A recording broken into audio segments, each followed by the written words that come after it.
is, may pressure ka bang nararamdaman na dapat matapatan o mahigitan pa ang naging tagumpay ng The Iron Heart?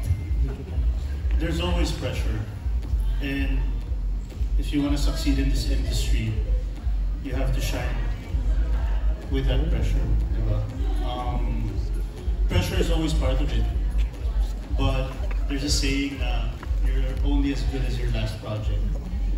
But this time around, I'm very thankful that I'm surrounded by a great group of artists, a great group of creatives. And I think we're going to push the boundaries again with this one. We're going to elevate the action once again with this one. And this time around, unsung kami. You know, hindi lang ako may pressure.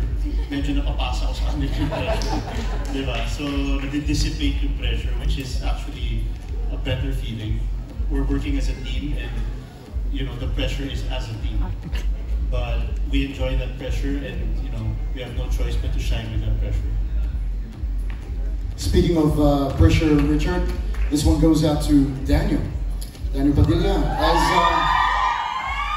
As someone who comes from a family of action stars, kumusta ang pressure that you're fully embracing action?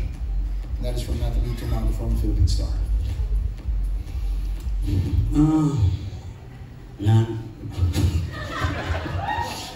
Hindi, ano lang, wala naman silang binibigay na pressure sa akin. So, wala rin naman ako nararamdaman na kaba o ano na kung ano dahil. Ko alam eh. I'm just doing my best, you know. So, kung ano kalabasan ng that's it, you know. Kung ano man, I'm doing my best and I'm proud sa mga nagagawa namin lahat as a group. Sa trailer pa lang, I'm excited. Parang excited na mapakita rin sa airport ko to. Parang punish siya sa akin. I like that answer.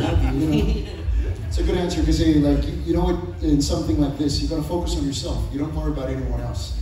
So focus on yourself. You are the one and only Daniel Padilla, right?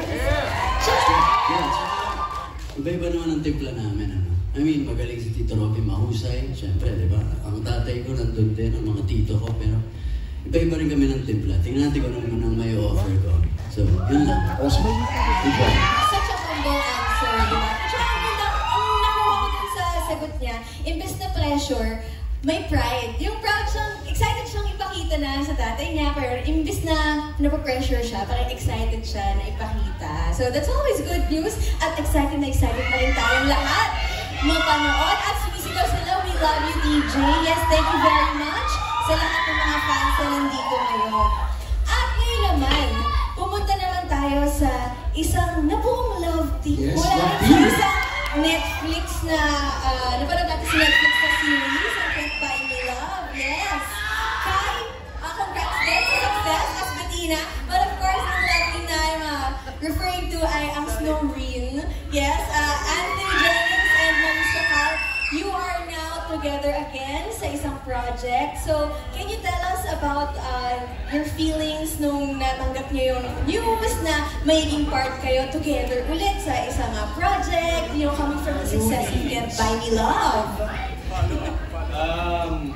Well, noong una, parang binasa mo namin yung script, tapos nung nakita ko na parang, medyo may glitch pa rin ng yung pagka-story. Hindi naman sobra, pero andun pa rin yung fun. So parang, sabi ko makaka-work ulit si Marisa. Alam ko naman na masarap katabaho sa Miss But yung mga eksena namin talagang pumapatong-patong kasi dami namin naiisip talaga na pwede kong bato tong lines na to, tapos sabayan mo ng ganito, yung mga ganun. So parang laging nagbibigayan kami palagi sa eksena. Happy ako maka-work ulit si Benji. Super happy ako na maka-work ulit si Anthony. Nung nalaman namin na action yung gagawin namin, as in sobrang excited talaga kami. Well, ako, may pressure kasi hindi pa ako talaga nakasabak na action talaga. Ever. Siguro yung action lang na nagawa ko na dapa, ganyan. Pero, mga ganon. Pero dito talaga may intense training. And then, happy kami kasi yung mga scenes na nagawa namin so far, funny. Nakakaaliw ulit. Kami na naman magbibigay ng happiness. And yeah, excited na makasama ko nito. Nakita nga rin namin sa trailer, may konting kilig part sa ganun. Yes. Sweet, sweet. Mga ganun. Oo, may Teaser lang, abangan. teaser lang yan. Teaser lang. Ano pa kaya yung mangyayari, di ba? But congratulations Thank you. on this project. Yes, okay. Now, let's go to our last two questions. And this is coming from Alex Brosas of Daily Tribune. And this is for everyone. Kung sino man po ang gustong sumagot. What is exceptional about the show na nagpa-accept sa inyo or to make you accepted? And also, medyo connected na rin doon, idikit na natin from Jimpy Alarcon of the Rewind channel. Out of all the projects that you've done in the past, what makes Incognito different? So yun. So bakit nyo tinanggap and what makes this different from other projects? Who would like to answer first? Mr. Baron Geisler? Yeah, for me it's very new to me to really open my heart sa cast, sa crew. Everybody na mula sa writer, director. Then because of this show, mas maiyak ba? Mas nakakuha ko, yung mga kasama ko, hinihilan nila ako pataas paakyat.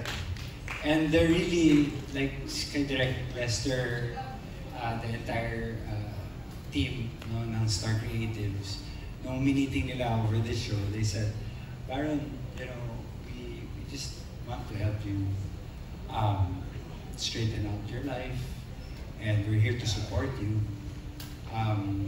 Tapos bonus pa yung nagtutulungan kami, may relationship talaga kami sa isa't isa. Like nung I flew to Japan to shoot a movie, message sa akin si DJ na, oh pare, ilipad ka, huwag ka magalat dyan. Ha? That really meant a lot to me, di ba? So nakita ko na sobrang laki rin ng changes ni DJ, nag-mature na rin siya. And then si Kuya Ian naman is my mentor, big brother, na kapag may mga questions ako about life, napaka-deep ni Kuya Ian. Kasi sa age, di ba, wisdom eh. Puno-puno ng wisdom. Space bro, pareho tayong, ano dito, medyo may edad. Tapos, yun lang. For me, I just want to continue doing my best, giving my all, to be a dependable actor, and to just open my heart sa hindi lang sa show na to eh. Kasi nadadala ko yung good attitude, manners, behavior sa iba pang mga nakakasama mong production. So I really am grateful sa Star Creatives, ABS-CBN, and Direct Lester, everyone. I love you guys, sa buong cast. I love you guys. Hold on.